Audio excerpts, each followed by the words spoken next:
How we doing, everybody? This is Blaine Wheeler here at the Standard Sports Recap with Week 3. We have everything in slate from football to volleyball.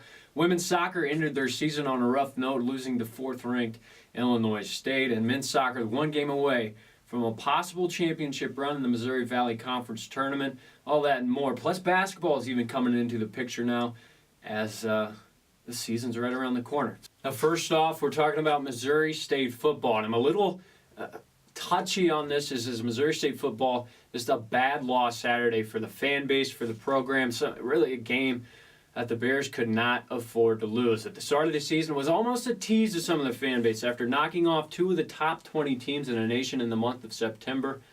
And now in the month of October, the Bears have somewhat tanked, losing 3 of their last 4 to unranked opponents.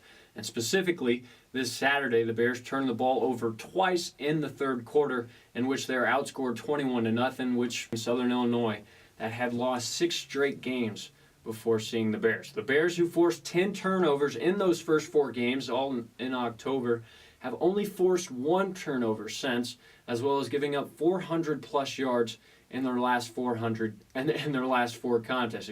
Those just not a recipe for success. But I don't want to get ahead of myself and say that this year isn't different than the past. I mean, of course, you've had some bad teams, but this year, the senior core, there's a different feel around this program. So I don't want to beat a dead horse too bad in saying that this season is a disappointment. This team is getting better. They will be better in the future, but as of this year, there's not much to look forward to. The Bears are going to play the 1st-ranked team in the nation, the 7th-ranked team in the nation, and the 26th-ranked team in the nation in their last 3 games, all really some of the best teams in the tough Missouri Valley Football Conference.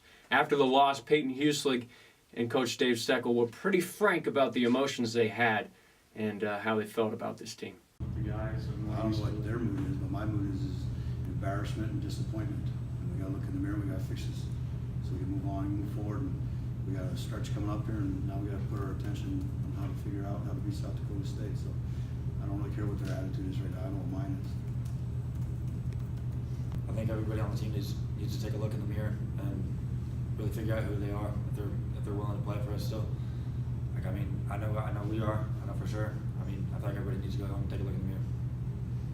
Now to men's basketball. Yes, basketball season is here. Both women's and men's starting their exhibitions. Women's last night, now men's tonight. So if you have a chance, go ahead and get out there, get your tickets. These guys are going to be fun to watch in a Dana Ford era. But a bit of breaking news here at the start of the season. Jared Ritter, as many of you know who he is from the Springfield area, Gatorade Player of the Year in Missouri just a couple of years ago, is, as of today, ineligible to play at Missouri State until the end of this semester. And you might ask, well, why in the heck is that possible? As many players are transferring from schools and getting granted eligibility automatically, but Jared Ritter, I guess the NCAA is saying, is a special case as he went to Xavier in his first year of school, and then in the middle of that semester decided to come back home to Springfield, and in doing so, Ritter has not had a full year in scholastic year at Missouri State. So the NCAA is saying he has to finish out this semester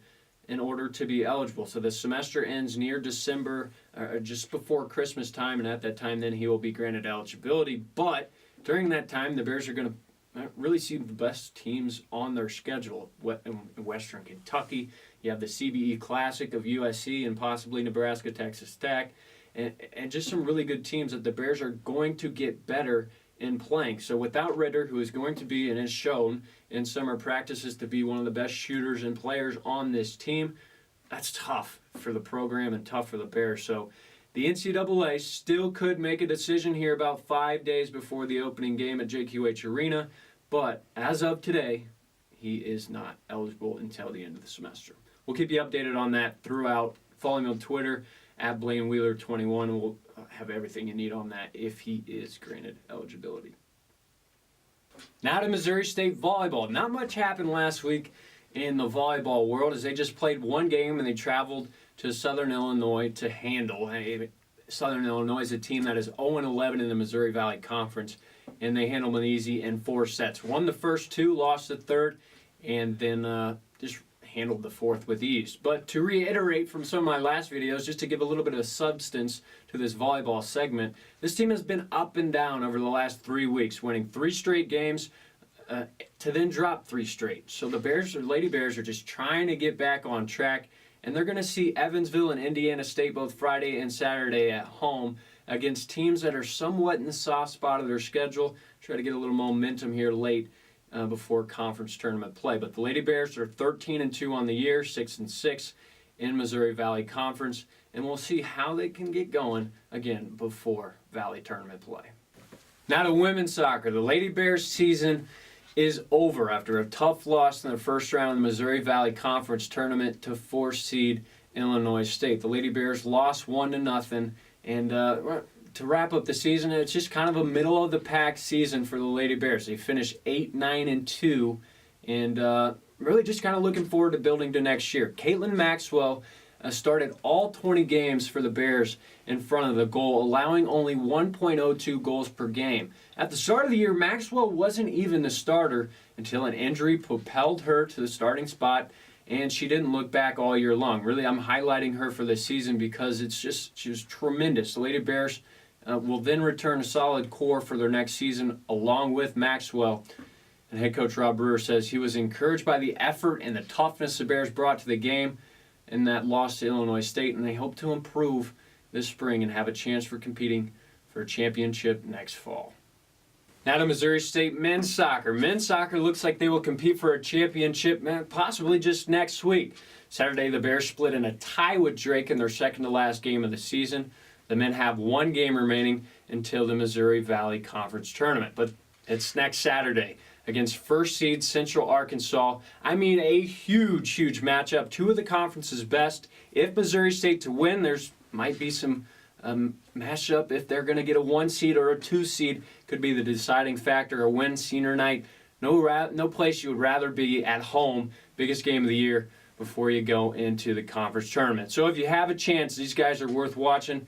You can go see them at 7 p.m. Saturday night in that highly, highly anticipated game. Now, again, next week, the Bears will be either a 1 or 2 seed in the Missouri Valley Conference tournament, and they have a good chance, as they have only had 1 loss this entire year, to take home that Missouri Valley title.